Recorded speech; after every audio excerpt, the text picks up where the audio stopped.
I want to make you a promise, and I want you to hold me to it.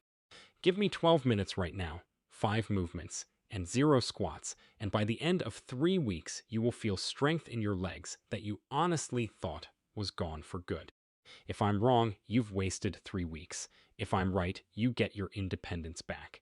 I've watched this happen so many times in my clinic that I stopped being surprised by it. Let me tell you about a man named Robert, 61 years old, retired mechanic, the kind of guy who spent 40 years on his feet and never thought twice about his legs, until the day he couldn't get up off his living room floor after playing with his grandson. He called me embarrassed, almost apologetic, like weak legs were something to be ashamed of. His doctor had given him a sheet of paper with squats and lunges on it. 2 weeks in, his knees were swollen and he stopped going up his own stairs at night because he was scared of falling. He thought that was just what 61 looked like now. It isn't. 3 weeks after we changed his approach completely, Robert carried a full laundry basket up a flight of stairs without stopping. His grip on the railing was just a habit by then, not a necessity. Here's what nobody tells you after 50. You start losing muscle mass every single year, and the muscles you lose first are not the show muscles. They're the deep stabilizers. The ones that catch you when you trip on a curb, the ones that get you off a low couch without using your arms, the ones that keep your knee from buckling when you step down off a curb wrong. Squats do not train those muscles well in older joints. What squats do very well is grind cartilage that's already thinning and load a spine that's already compressed.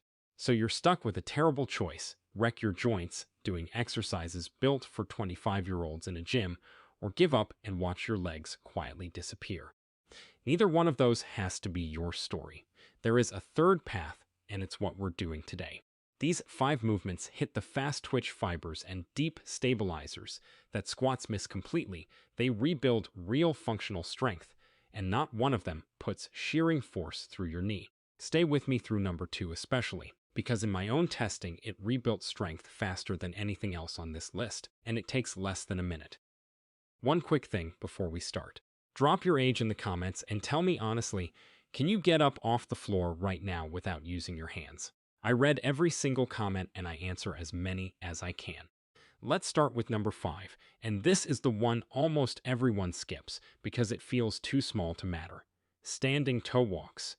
People obsess over their thighs and completely forget the muscles below the knee, and that is a mistake that catches up with you fast after 50.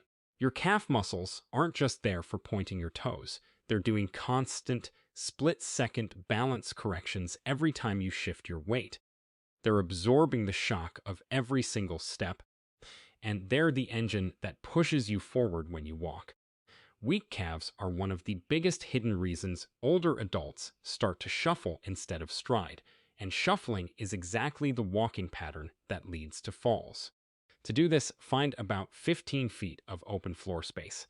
Hold onto a countertop or wall at the start if your balance needs support, and simply walk forward up on your toes, heels lifted the whole way for the full 15 feet. Then walk back normally.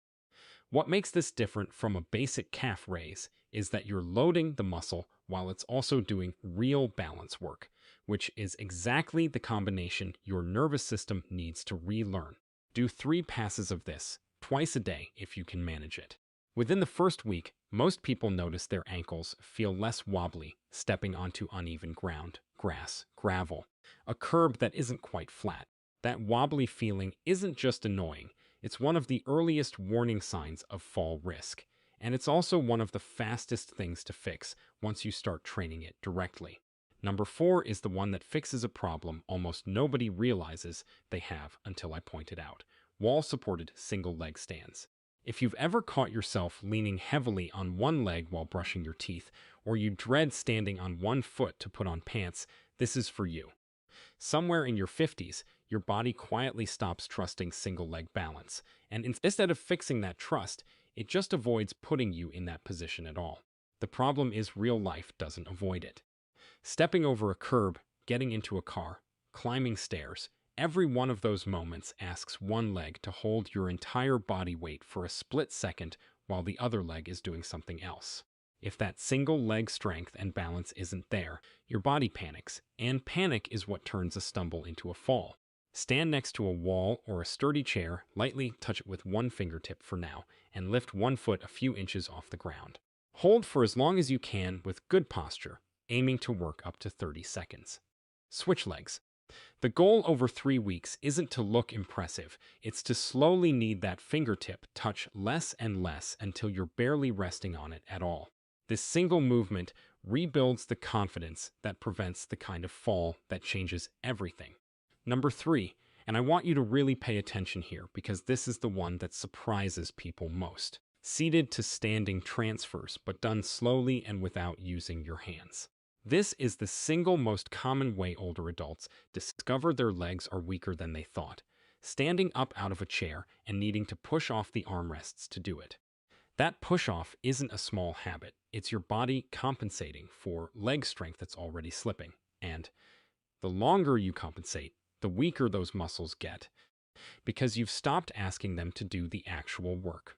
Sit toward the front edge of a sturdy chair, cross your arms over your chest so you physically cannot use them, and stand up slowly, taking a full 3 seconds to rise.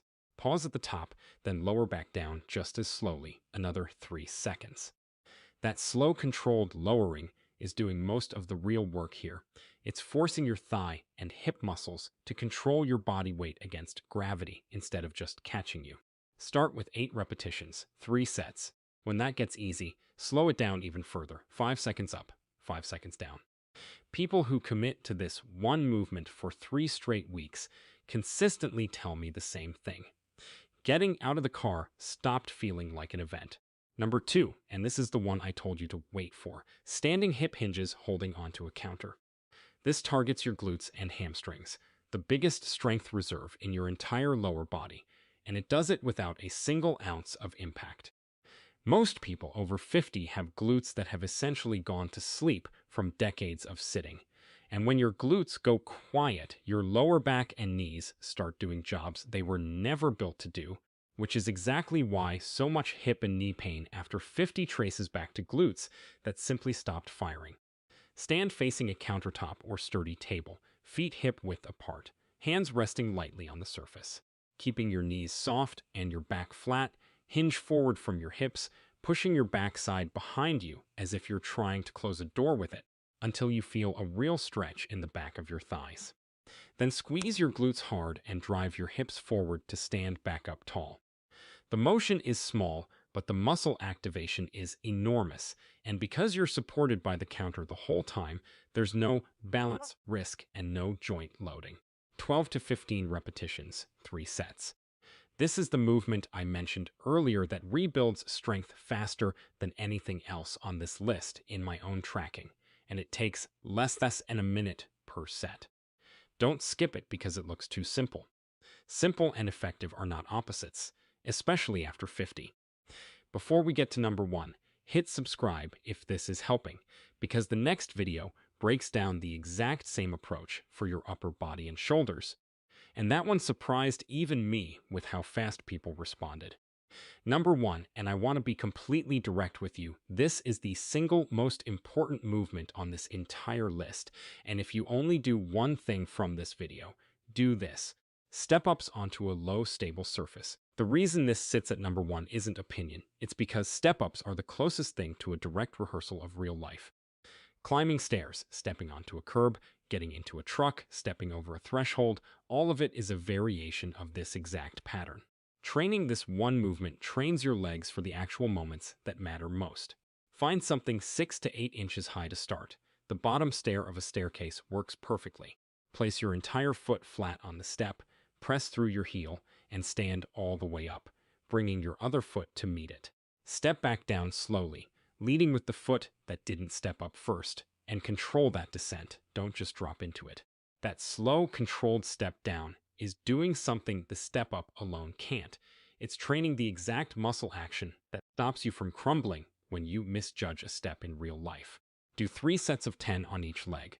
As it gets easier over the 3 weeks, raise the height of the step gradually. And if you want to add resistance, holding a couple of light water bottles at your sides works just fine. One important cue, Resist the urge to push off with your bottom foot. All the work should come from the leg standing on the step. If you need to, do this next to a wall or stair railing until your confidence catches up with your strength. So that's it. 5 movements, 12 minutes total, 3 sessions a week with a rest day in between, and not one squat anywhere in the plan.